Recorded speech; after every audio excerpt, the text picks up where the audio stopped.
Sí, doctor, sí se puede ver. Perfecto. Bueno, comencemos entonces. Hoy día vamos a hablar del sistema reproductor masculino. Es una clase breve realmente, no porque sea un sistema muy simple, muy pequeño, sino porque en realidad, me imagino que hayan hecho alguna revisión cuando han hecho embriología, por lo tanto no me va a costar mucho explicar lo que corresponde a la parte histológica de este sistema. Pero para comenzar hablaremos un poco de arte, pues ahí tenemos en la pantalla una escultura. ¿Saben cómo se llama esa escultura? Díganlo, no lo escriban porque no puedo leerlos. ¿Ah, no la conocen? Hey. Bueno, esa escultura se llama el David, ¿no? O David, y la hizo un famoso escultor, un artista también pintor europeo del Renacimiento que se llama Miguel Ángel, ¿no? Es el famoso David de Miguel Ángel. ¿Se acuerdan de David y Goliat? Bueno, pues esa es una escultura que la hizo a base de un modelo, de una persona que modeló para él, para poder representar a este guerrero famoso de la Biblia, ¿no? El David es una escultura que se encuentra, ¿alguien sabe dónde se encuentra el David? En Italia, en Roma, Ya, perfecto, está en Italia, pero no está en Roma. ¿Alguien tiene una idea de dónde podría estar en Italia? Génova, en No, Florencia. En Florencia, así es. Florencia. Así es. El David se encuentra en Firenze, ¿no? En Florencia, al norte de Italia, ¿no? La verdad es que cuando tengan la oportunidad de ir a Italia, porque imagino que todos ustedes van a ir a Italia en algún momento, a pasear de vacaciones, no sé. Aparte de conocer Roma, que es lo tradicional, y al Vaticano, no sé, al Coliseo romano, las ruinas cercanas, a la Fontana de Trevi, a pasear por la ciudad y compras. Viajen para el norte. Hay varias formas de ir. La forma más chévere es ir por un tren de cercanías, un tren que va parando en los pueblitos cercanos y se bajan al pueblo, caminan por el pueblito, se toman fotos, vuelven a subir al tren, siguen avanzando hasta que llegan a Florencia. Florencia es una ciudad hermosísima. A mí me gustó mucho, mucho, mucho más que Roma. Se puede recorrer la ciudad caminando. Es un poco costosa, es verdad, es cara, pero bueno, pues estás ahí, a pechugas nomás, pues, ¿no? Tiene muchos, muchos museos y tiene además muchas expresiones de arte contemporáneo, moderno y algunas expresiones de arte de la época, pues, medieval o renacentista. Hay tres esculturas del David, bueno, la original y dos copias, ¿no? Una copia que se encuentra en un mirador que está sobre ¿qué será? Pues una loma, una montañita pequeña donde se mira toda la ciudad y hay una escultura enorme del David ahí. Hay otra que está en la plaza principal, son copias, porque la original se encuentra en el Museo de la Universidad de Firenze, de la Universidad de Florencia, que es esta que se ve en la imagen, ¿no? Ahora, ¿por qué es tan famosa esta escultura?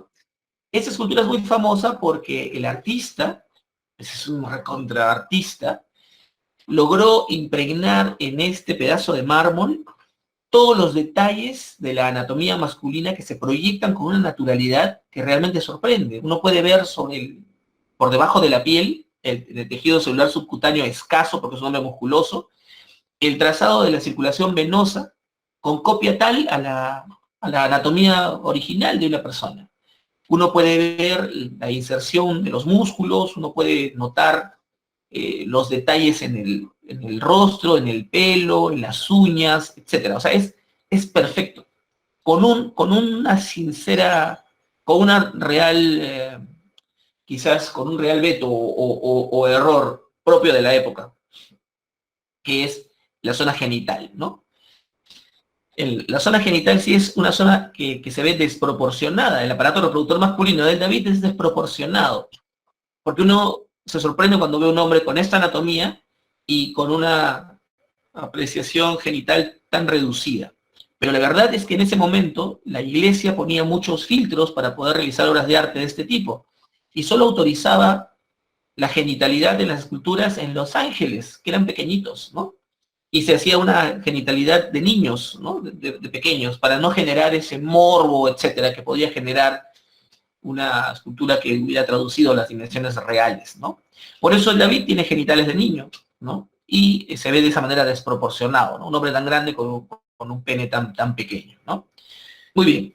Entonces, habiendo hablado un poco de una apreciación de arte renacentista, comenzaremos con nuestra clase de reproductor masculino. Hoy día vamos a hablar de aquello que se encuentra por debajo de ese cierre, ¿no? Nos bajamos el cierre y vemos que el aparato genital masculino, pues, es un aparato, a diferencia del femenino, un aparato que se encuentra externamente, o sea, uno lo puede apreciar, está por fuera de la cavidad pélvica, ¿no?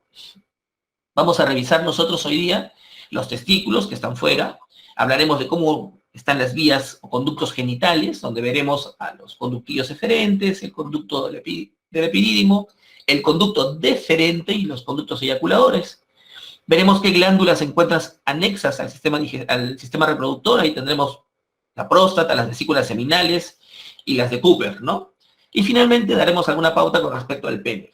Yo la verdad sé que esto ya lo han manejado ustedes en embrio, entonces voy a ser un poco superficial, voy a precisar aquellas cosas que histológicamente me interesa que se mantengan al tanto. Y aquí tenemos un esquema anatómico en el perfil del hombre en el que se puede ver las estructuras que hemos mencionado, ¿no? Tenemos una bolsa que es la bolsa escrotal, ¿no? Hacia abajo a la izquierda, luego dentro tenemos el testículo, ¿no? Luego tenemos por encima del epidídimo y la vía de los conductos, ¿no? El conducto deferente, ¿no? Que pasa por detrás del uréter, que se inserta en la vesícula, que es esta varilla de acá. El conducto viene por detrás, atraviesa la próstata y ahí se une con la uretra, ¿no? Esta es la uretra. Se une para que la uretra se convierta en un órgano tanto para orinar como para eyacular. Entonces, y la uretra atraviesa luego el piso de la pelvis y atraviesa el pene, ¿no? Vamos a revisar acá, se unen las vesículas seminales hacia atrás, ¿no? Vamos a revisar esas estructuras el día de hoy. Hablemos en un primer instante de los testículos.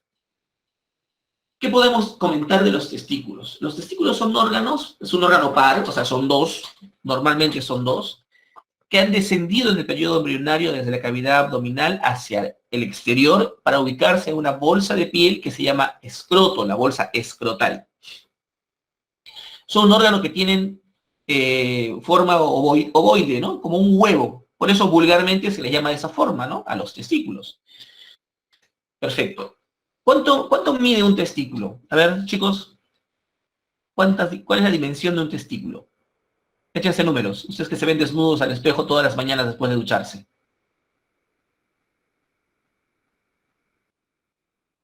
Hablemos de tamaños promedio, ¿no? O sea, tampoco vamos a hablar de... ¿Alguna idea? ¿En serio? ¿No saben cuánto mide un testículo?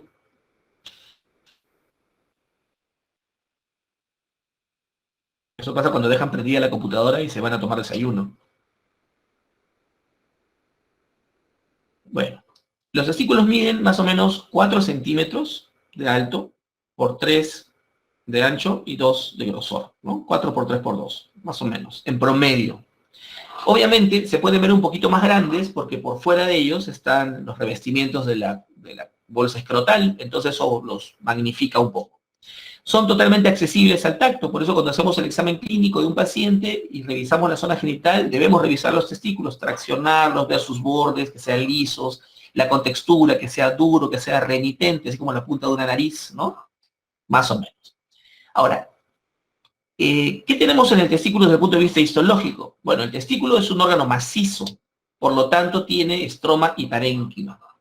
El estroma está formado por una cápsula de tejido conjuntivo denso, muy resistente, el testículo está muy bien envuelto y protegido, y esa cápsula emite tabiques al interior del testículo, tabiques que lo dividen en lobulillos testiculares, ¿no? Y encontramos algo de tejido intersticial, es decir, fibras reticulares, fibroblastos, tejido conectivo propiamente, ¿no? Ese es el estroma. ¿Y qué encontramos en el parénquima? Cuando hablamos de parénquima, hablamos de un parénquima funcional. Bueno, ahí la cápsula se ha dividido en 3 zonas, la túnica vaginal, la túnica albuginea y la túnica vasculosa. De fuera hacia adentro, ¿no? La capa más externa de la cápsula se llama vaginal, la media, que es la gruesa, la blanca, esa de tejido conectivo fibroso, es la albuginea, Y ya pegadito hacia la parte interna tenemos una túnica vasculosa donde hay mucha vascularización, por eso se llama túnica vasculosa. En el parénquima encontramos los tubos seminíferos, que son aquellas estructuras donde se fabrican los espermatozoides, ¿no? Son conductos ciegos, es decir, nacen de un lugar, dan la vuelta y regresan a ese lugar, en donde hay un epitelio que se llama epitelio germinal, que es el epitelio en el que se produce la maduración de los espermatozoides. Luego hay células intersticiales, es decir, entre túbulo y tubo seminífero, hay unas células intersticiales que se llaman células de Leydig. Y bueno, vamos a encontrar también algunos conductos intratesticulares, ¿no? Que son los tubos rectos y la red testicular. Lo veremos mejor en una imagen. Miren. Acá tenemos una imagen de lo que es la bolsa escrotal. Hacia afuera, no se ve acá bien, pero tenemos la piel, ¿no? Por fuera a la derecha la piel. Luego tenemos un músculo que recubre el escroto, un músculo liso. ¿Cómo se llama ese músculo? ¿Alguien sabe?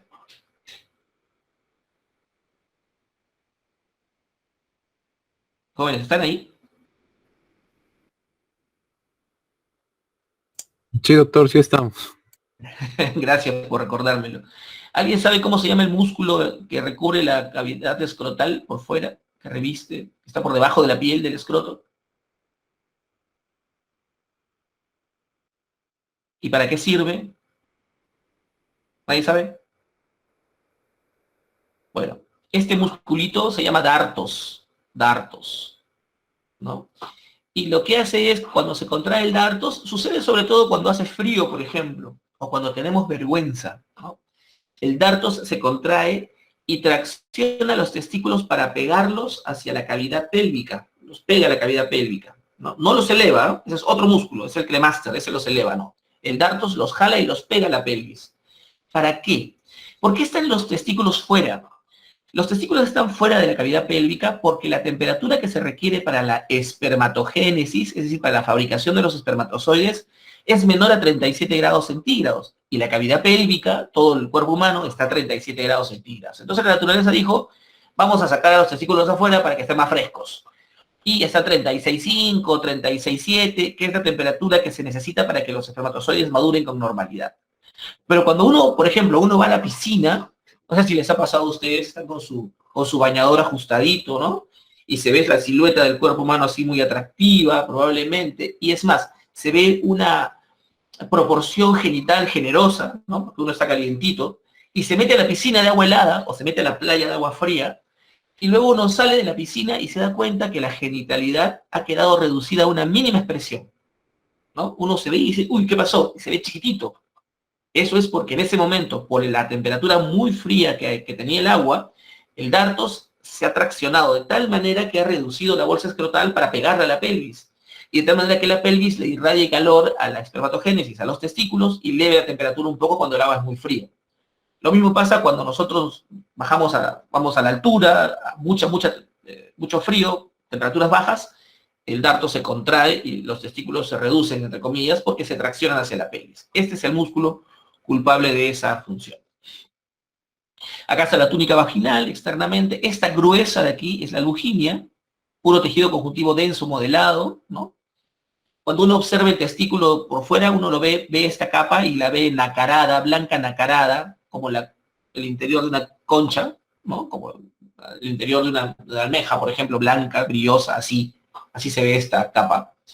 Acá está pintada, por eso se ve de esa forma, las fibras de colágeno se ven bien acidófilas, rosadas. Y por dentro vemos algunos pedacitos de conductos o tubos seminíferos. Vamos a ver acá. Acá tenemos otra vez una imagen en la que se ve la piel de blanco, el dartos, es este músculo que está aquí, marrón, que envuelve todo el escroto. El testículo de blanco se ve la luginia. Y se dan cuenta que la luginia emite tabiques al interior del testículo, dividiéndolo en lóbulos. Acá está más claro, de celeste está la luginia. Miren cómo la luginia ha dividido el testículo en lóbulos testiculares, lobulillos testiculares, y en estos lobulillos encontramos estos conductos muy tortuosos, que son los tubos seminíferos. Miren, acá hay un tubo recto, que luego sale así, muy plegado, se enrolla, regresa, y otra vez otro tubo recto. Estos tubos rectos se unen en la parte posterior del testículo para formar la red testicular o rete testis, que es esta de acá atrás. Entonces ya saben, de los tubos rectos, tubo seminífero, otro es tubo recto y radiotestis hacia atrás, ¿no? ¿Qué encontramos en el tubo seminífero? Ya les dije, ahí está el epitelio. Por dentro del tubo seminífero, si uno lo corta transversalmente, como una cañería, va a ver el epitelio seminífero, en el que encontramos todos los espermatozoides en diferentes estadios de maduración. Espermatogonias, que son las que están pegadas hacia la lámina basal del tubo seminífero, que son con aquellos con lo que nacemos, ¿no? Las espermatogonias. Luego encontramos todos los estadios de maduración, espermatocitos primarios, secundarios, espermátides y espermatozoides. Todos ellos organizados por la presencia de las células de Sertoli, ¿no? Las células de Sertoli. Por debajo del epitelio seminífero encontramos la lámina basal y luego la túnica propia, tejido conjuntivo, ¿no? Muy bien. Algunas células mioides que tienen capacidad contráctil para poder permitir que salgan los espermatozoides rápido cuando se requiere que estos salgan, ¿no? En el eyaculado. Miren, esta imagen es muy importante. Este es un corte de un pedacito del tubo seminífero. Entonces, acá yo veo abajo veo la lámina basal, y por debajo una célula mioide, una célula que tiene capacidad contráctil de músculo liso, ¿no? Y por encima veo todas estas células diferentes, de diferentes formas, que son los espermatozoides en diferentes estadios de maduración. Pero primero identifiquemos dos células. Identifiquemos a esta amarilla grande, bien alta, bien cilíndrica, pero irregular. Esa amarilla grandota es la célula de Sertoli. Y luego esta verde que está pegada a la lámina basal es la espermatogonia. Cuando nosotros nacemos, no somos niños, solamente tenemos en nuestros testículos, en nuestros tubos seminíferos, tenemos espermatogonias y células de Sertoli. No tenemos las demás. No tenemos porque todavía nuestra capacidad de poder producir espermatozoides no se ha iniciado. No somos fértiles cuando somos muy pequeñitos, ¿no? Todavía no hemos adquirido la capacidad de fertilizar a una mujer. Entonces, no tenemos la orden de que nuestras espermatogonias maduren. Esas órdenes llegan con las hormonas de la adolescencia, ¿no? La testosterona, ¿no? La luteinizante, la folículo estimulante, hacen que esa sinergia, esas hormonas hacen que se produzca la maduración. Por eso, en la adolescencia, los testículos aumentan de tamaño por varias razones, y una de las más importantes es que aumenta el grosor de los tubos seminíferos porque aumentan la celularidad por la maduración de estas células, ¿no? Hay cientos de tubos seminíferos, todos se engordan, entonces todo el testículo crece de tamaño. El testículo, en su epitelio germinal, tiene dos regiones, miren. Hay una zona que se llama compartimiento basal y un compartimiento atluminal. ¿Qué significa eso? Miren, las espermatogonias que están acá pegadas a la lámina basal, estas verdes, y acá al centro tenemos una célula de Sertoli. Acá al costado hay otra célula de Sertoli, y a este costado derecho hay otra célula de Sertoli, que no se llegan a ver, se llegan a ver pedacitos de sus núcleos nomás. Pero miren, la espermatogonia que está aquí abajo está sellada, está aislada del resto de células porque la célula de Sertoli ha sellado su membrana con la célula de Sertoli vecina. Y acá pasa lo mismo, miren a la derecha. Se han sellado las células de Sertoli con los vecinos. Ese sello muy fuerte se llama barrera hematotesticular. Barrera entre la sangre y el testículo, que aísla a las espermatogonias de las otras células en maduración, del espermatocito primario, del secundario, del espermátide, etc. Los aísla. ¿Alguien me podría decir por qué se da ese compartimiento basal donde hay un sello que aísla las espermatogonias del resto? A ver. ¿Quién sabe por qué se produce ese fenómeno?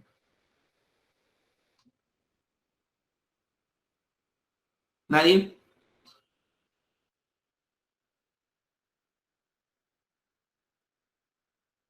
Yo me acuerdo que mi profesor de biología, para que las basales puedan a posterior seguir produciendo más o seguir produciendo más espermatocitos primarios, ¿no? no exactamente. ¿Alguien tiene alguna otra idea? Yo me acuerdo cuando yo estudié histología, me hicieron la misma pregunta. ¿Quién iba a opinar? Eh, Yo había leído de que era para proteger de algunas sustancias perjudiciales que venían por el torrente sanguíneo. Más o menos cerca, pero no exactamente. A ver, les explico. Miren, pónganse a pensar ustedes. El niño nace, ¿no es cierto? Nació. Y empieza a crecer. 1 mes, 2 meses, 4 meses, 1 año.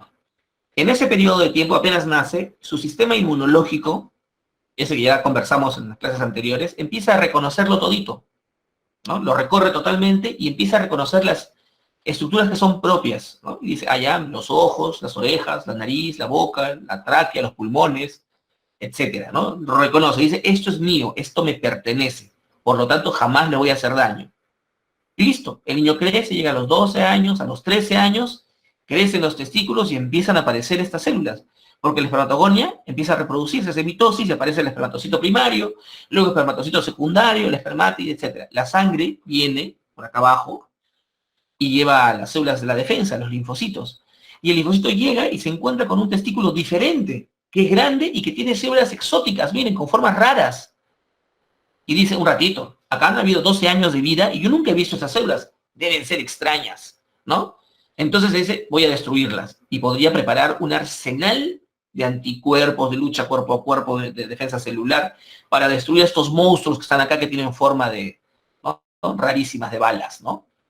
Porque han aparecido 12 años después, ¿no? Entonces, ¿qué hizo la naturaleza? Dijo, no, un ratito, yo no puedo hacer que mis espermatozoides sean destruidos por mi sistema inmunológico. Entonces, espermatogonias, aíslense. Y se creó este compartimiento basal gracias a la unión de las células de Sertoli, que aíslan a la espermatogonia. Cuando viene el linfocito por acá, solo ve espermatogonia. Cuando quiere ver más allá, está sellado. Solo ve célula de Sertoli. Cuando quiere ver más allá, está sellado, ¿no? En un compartimiento basal, ¿no? ¿Se entiende por qué existe ese sello hematotesticular, ¿no es cierto? Sí, doctor. Sí, doctor. Muy bien. Genial.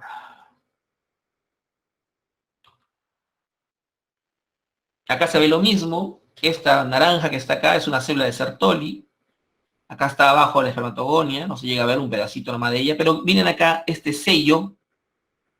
Y acá a la izquierda, este sello, ¿no? Es la barrera hematotesticular. Uniones especializadas entre células de Sertoli para evitar que se puedan generar respuestas de defensa contra los espermatozoides en maduración. Esta célula de Sertoli no solamente crea esa barrera hematotesticular, tiene muchas funciones muy, muy importantes. Es como que la mamá, la mamá nodriza de los espermatozoides, ¿no? Porque se encarga primero de darle sostén y nutrición a los espermatozoides en los periodos de maduración. O sea, a través de ella le llegan los nutrientes. Segundo, dice, fagocita el citoplasma excedente de las espermátides. Si se han dado cuenta, la espermatogonia es gorda y redonda, el espermatocito primario es gordo y redondo, el espermatocito secundario es grande y redondo, pero la espermátide, e incluso el espermatozoide, es flaquito, en forma de bala, aerodinámico, precioso, ¿no?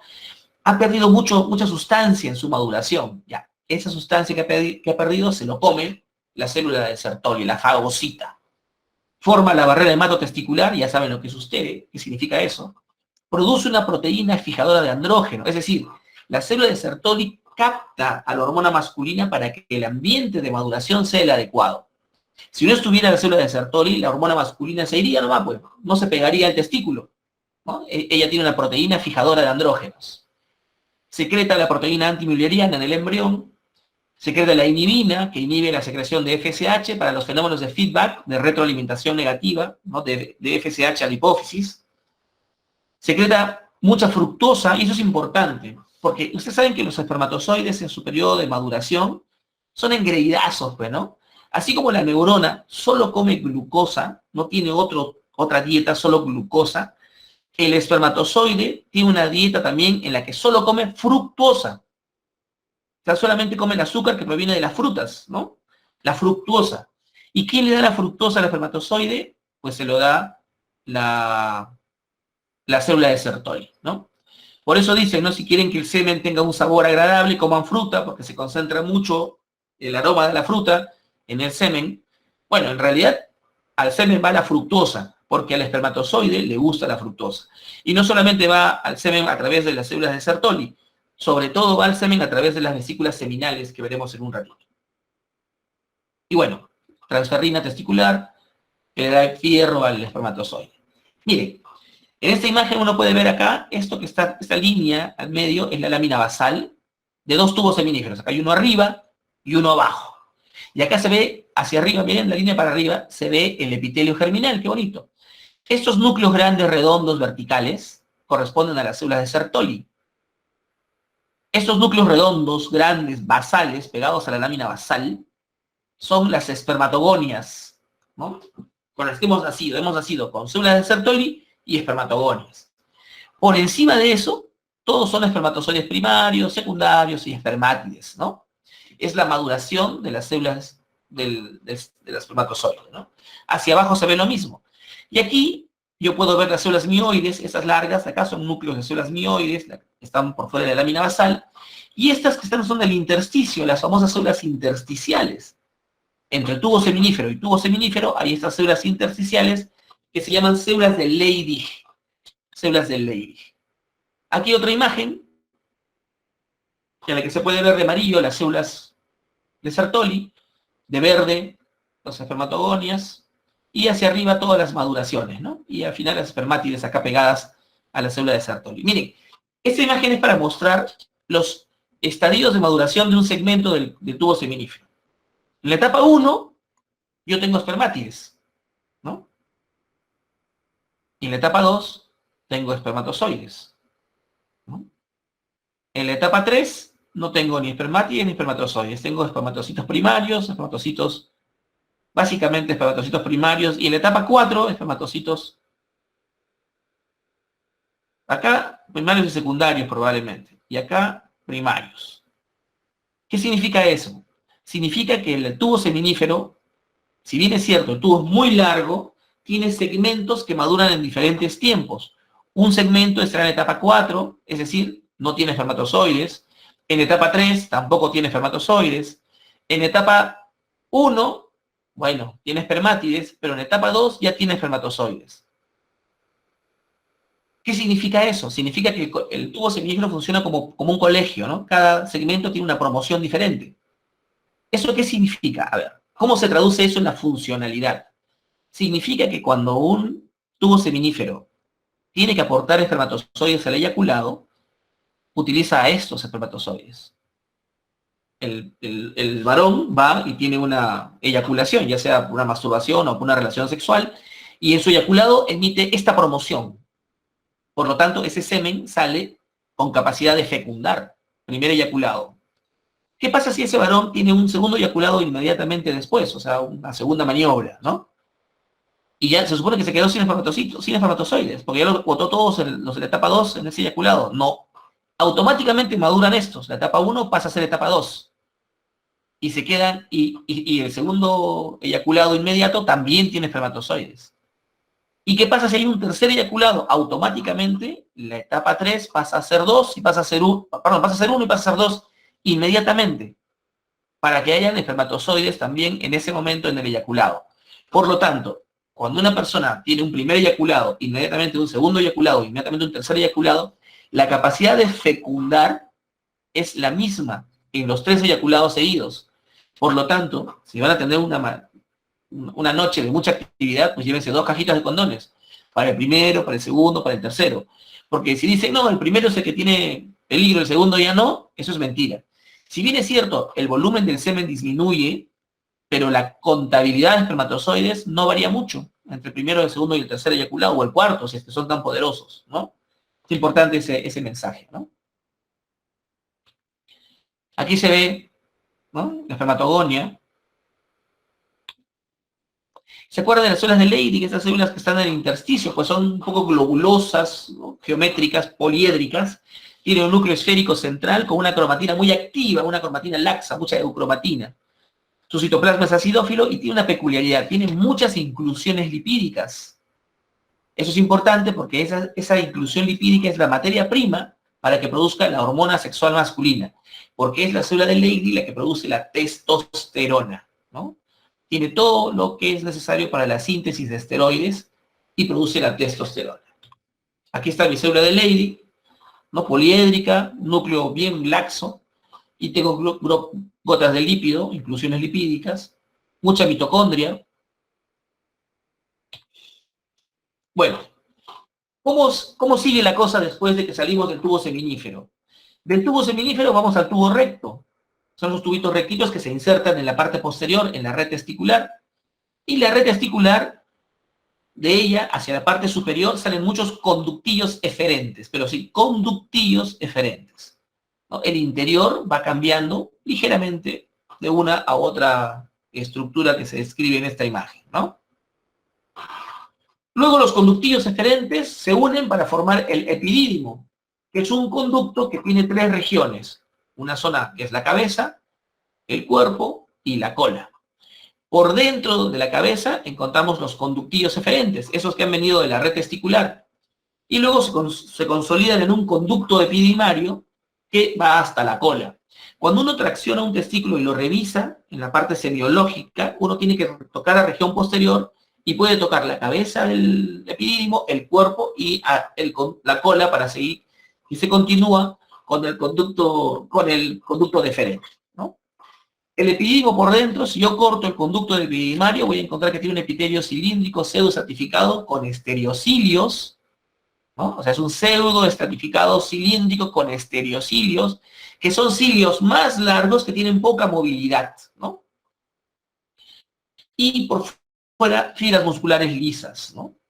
Y el epidídimo se continúa inferiormente, la cola se continúa con el conducto deferente. Entonces acá yo tengo, hacia la izquierda tengo rete testis, y hacia la derecha, esto de acá es epidídimo. Miren el epidídimo, epitelio pseudo-estratificado cilíndrico ciliado con estereocilios, una lámina basal, músculo liso por fuera, y en la luz, miren la luz del epidídimo, lo que no se ve en la rete testis, en la luz espermatozoides listos, entrenaditos ya, para cuando les pasen la voz, salir corriendo en el eyaculado, ¿no? Esta es la luz del epidídimo, epitelio pseudo-estratificado cilíndrico con estereocilios, miren, cilios largotes, ¿no? Y en la luz, espermatozoides. El conducto deferente, que es el que se continúa con el epidídimo, es un conducto grueso, como un cordón, uno lo puede agarrar, ¿no? Uno agarra el testículo, lo sigue y agarra el conducto deferente. Es un tubo, tiene mucosa, una capa muscular muy gruesa y una adventicia. La mucosa formada por un epitelio igual, parecido al del epidídimo, pseudo-estratificado cilíndrico, que tiene una lámina propia con tejido conjuntivo laxo. Lo que interesa es su capa muscular, que es muy gruesa, ¿no? Esta capa es gruesa para que pueda contraerse y ayudar a que el eyaculado salga con fuerza, ¿no? Es la que dispara el eyaculado. Tiene una capa interna y externa que son longitudinales y una capa media circular. La adventicia es tejido conjuntivo muy laxo. Acá se ve un corte, miren ustedes qué gruesa es la capa muscular. Una capa, dos capas, tres capas de músculo liso reviste el conducto deferente. Muy bien, ese conducto deferente llega por aquí a la derecha y a la izquierda, y acá se le une estas estructuras en la región posterior de la vejiga, que son las vesículas seminales. Son unas vesículas que son unas glándulas exocrinas, ¿no? Que están revestidas por un epitelio simple cilíndrico o pseudoestratificado cilíndrico que tiene microvellosidades, a veces con un cilio basal, un cilio único, por fuera tejido conectivo fibroelástico y una capa muscular interna. Es decir, tienen una estructura muy particular estas vesículas seminales, ¿ves?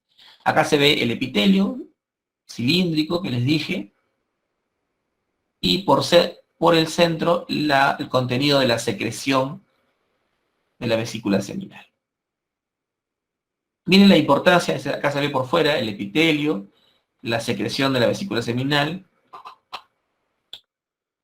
Miren, la mayor cantidad del semen, cada vez que ustedes eyaculan, el mayor volumen lo constituye la secreción de la vesícula seminal. Es la más generosa contribuyente al volumen del semen.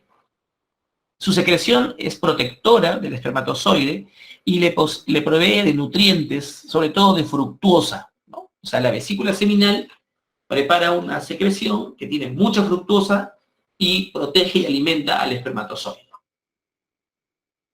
Luego de la vesícula seminal tenemos otra glándula que está anexada, que es la próstata, que ya dijimos, los conductos deferentes llegan, atraviesan la próstata para convertirse en eyaculadores y se unen a la uretra. Muy bien, la próstata tiene una cápsula de tejido conectivo con fibras musculares lisas. Esa cápsula, que es cuando uno hace tacto rectal, introduce el dedo por el ano, toca la región anterior y encuentra la próstata y toca la cápsula de la próstata, de la cara posterior de la próstata, ¿no? Y tiene un parénquima que tiene unas 30 a 50 unidades glandulares de tipo túbulo alveolar. Ya saben usar lo que es túbulo alveolar, ¿no? Unas ubicadas cerca a la mucosa, otras en la región de la submucosa y las principales del parénquima de la glándula, ¿no? Acá está la uretra, esta es la próstata, por fuera está la cápsula, y esto que se ven como ramitas y hojitas son las unidades túbulo-alveolares, ¿no? Secretoras de la próstata. Aquí el conducto deferente se convirtió en conducto eyaculador cuando atravesó la próstata y se unió a la uretra, que en esa región se llama uretra prostática, porque atraviesa la próstata. Aquí se ve el epitelio de la glándula, y a veces uno encuentra en la luz de la próstata estas estructuras acidófilas que se llaman cuerpos amiláceos, ¿no? Muy homogéneos. ¿Para qué sirve la próstata? La próstata prepara una secreción que suele vertirse un poquito antes de que llegue el eyaculado, con la finalidad de que la uretra esté lubricada. O sea, esa secreción previa al eyaculado muchas veces proviene de la próstata. Y se encarga de que la uretra esté como cuando uno encera la casa y uno puede resbalarse, igualito es la próstata. Ella lustra la uretra para cuando venga el eyaculado pueda resbalarse y salir con facilidad en el disparo del eyaculado. La composición de la secreción tiene lípidos que le dan esa resbaladiza función, tiene enzimas líticas que disuelven proteínas, fosfatasa ácida, fibrinolicina que degrada fibrinógeno y ácido cítrico. Y acá sale lo que les decía, uno cuando introduce el dedo por el recto, un dedo normalmente mide 7 centímetros, justo en la altura en la que uno encuentra la cara posterior de la próstata. Está acá. Y uno toca esa cara posterior. Y eso lo hace uno cuando tiene más de 45 años. Es bueno hacerse un examen de próstata periódico cada 2 años, ¿no? Para tocar, pero dice, doctor, pero solo toco un pedacito de la próstata. Sí, pues, pero ese pedacito me puede dar indicaciones importantes de cómo es el tamaño de la próstata, de cómo está su movilidad, de cómo está su regularidad y suavidad, si tiene nódulos, si está fija, si es dolorosa. Si la próstata es dura, tiene nódulos, es fija y duele, hay que hacer algo porque esa próstata está enferma, ¿no? Y el cáncer más común en los hombres es el cáncer de próstata. Y es simple, es un examen que se hace en la consulta médica y dura segundos, ¿no? A algunos les gusta. De esta forma, ¿no? Finalmente hay unas glandulitas pequeñas que se llaman glándulas bulbouretrales o glándulas de Cooper, que también producen una secreción que colaboran con el eyaculado, ¿no? Tiene una capsulita, tejido conjuntivo, algo de músculo liso por fuera, incluso músculo esquelético también, tabiques, tejido intersticial, unidades tubuloalveolares también que son compuestas y que producen una secreción que contribuye con el eyaculado. Finalmente, la suma de los espermatozoides, de la secreción de la vesícula seminal, de la secreción prostática y de las bulbouretrales constituyen el eyaculado. Lo normal, el volumen de eyaculado es entre 3 mililitros y 5 mililitros por eyaculado. O sea, es una cucharada de té, lo normal. Puede ser más. Es más cuando hay mucha abstinencia, cuando la excitación del acto previo es muy extensa. Eso hace que el eyaculado en el primer momento sea generoso, 5 o 6 centímetros. Pero luego, lo común es 3 mililitros, ¿no? En un eyaculado encontramos más o menos de 200 a 300 millones de espermatozoides, 100 por mililitro más o menos. La secreción de las vesículas seminales es la más abundante, ya saben ustedes, ¿no? La próstata y las bulbouretrales, 33%. El testículo, o sea, los espermatozoides, solo 5%. Del 46 al 80% es vesícula seminal. Listo. Hasta aquí hemos revisado entonces los órganos genitales internos, ¿no? Hemos visto, bueno, El testículo es externo, pero hemos visto las glándulas también, que están adentro. Ahora veamos el órgano copulador. Todas sus chapas, miembro viril, falo, príapo, verga, órgano intromitente. Es el órgano de la copulación, es el órgano responsable de colocar el semen en el fondo de la vagina, ¿no?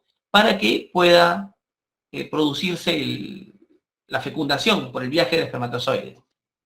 Pregunta capciosa de la clase pasada. ¿Cuánto mide una vagina? ¿Cuál es el tamaño de la profundidad de una vagina? Jóvenes.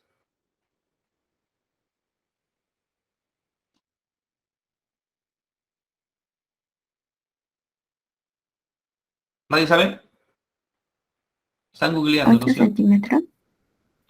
Más o menos, ¿sí? Una vagina en reposo, porque la vagina es muy elástica, muy fibroelástica, una vagina en reposo mide 7 centímetros. Es el promedio. Y una vagina cuando se distiende, ¿no? Puede ser por la penetración, por ejemplo, del pene, puede distenderse hasta 9 centímetros. Por lo tanto, para que un pene pueda depositar el semen en el fondo de la vagina, a nivel del cuello, tiene que medir esa distancia, más de 7 centímetros. Repito, para que un pene, por lo tanto, sea útil para la fecundación, no hablo de los juegos previos, tiene que medir más de 7 centímetros. A veces una razón de infertilidad son penes muy pequeños, que dejan el semen a media vagina, no llega al fondo, y el espermatozoide no puede viajar muy fácilmente por la vagina, ¿no? Entonces lo hace inútil a ese pene.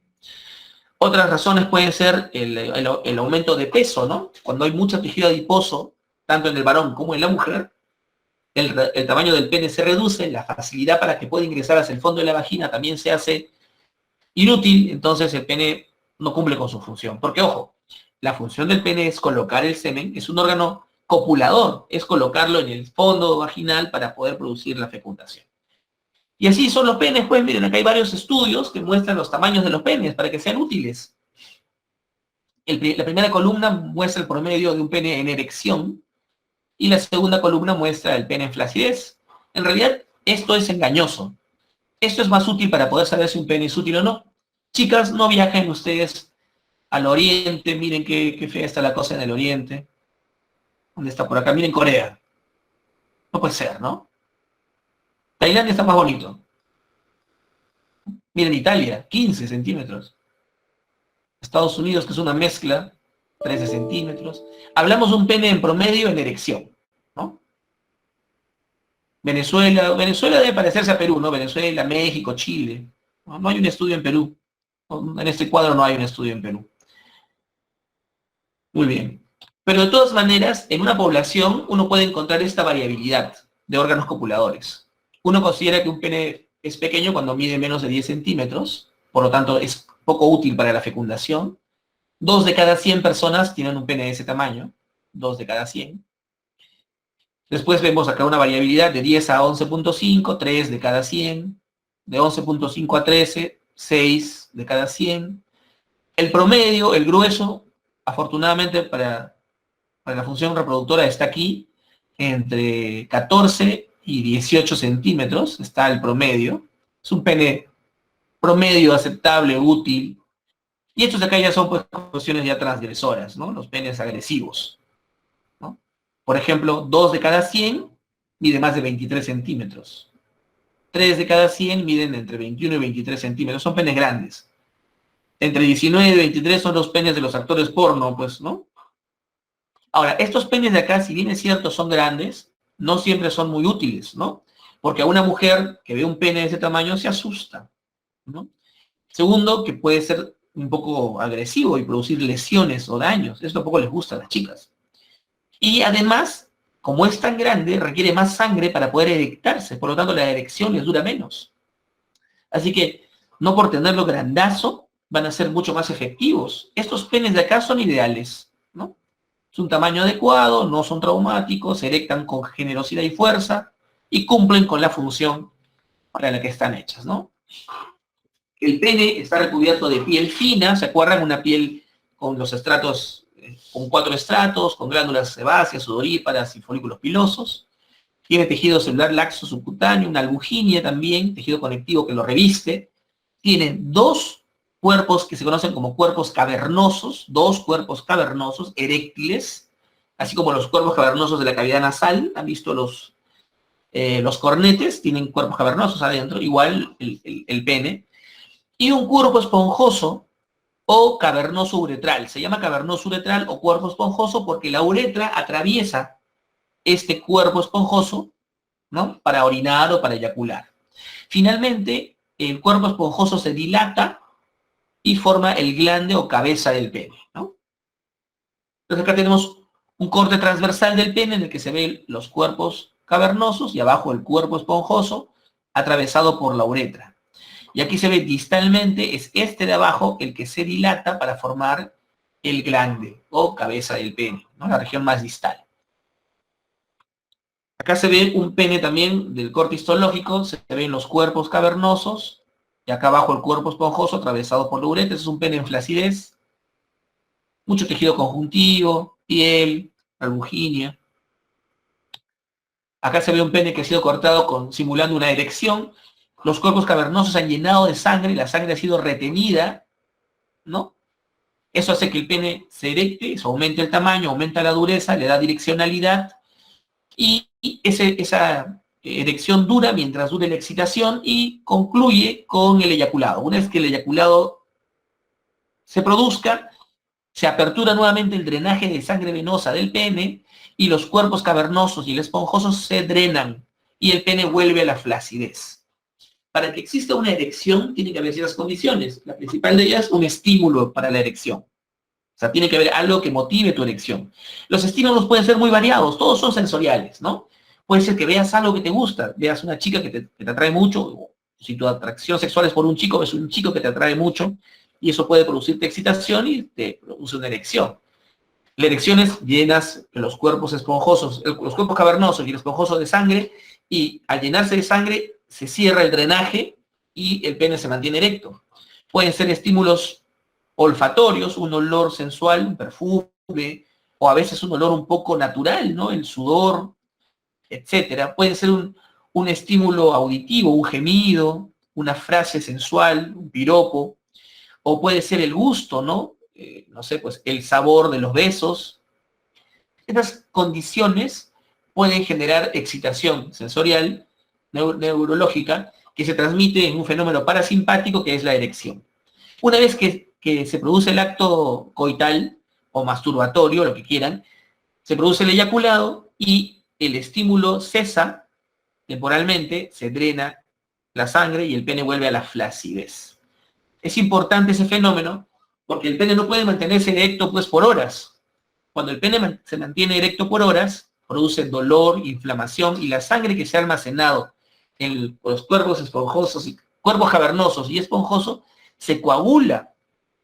Eso se conoce como una emergencia urológica. Hay que ir a hacer operaciones y drenar esa sangre. Esos coágulos producen necrosis y se muere el pene.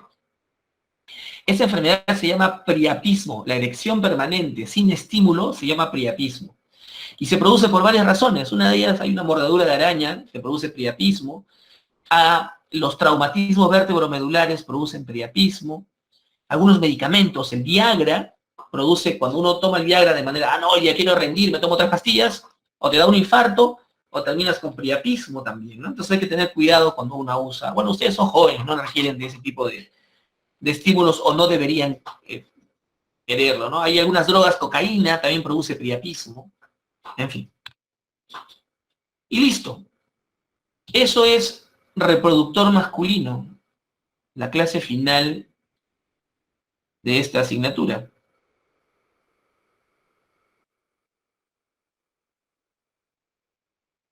Así que ahora tenemos algunos minutos, si es que desean,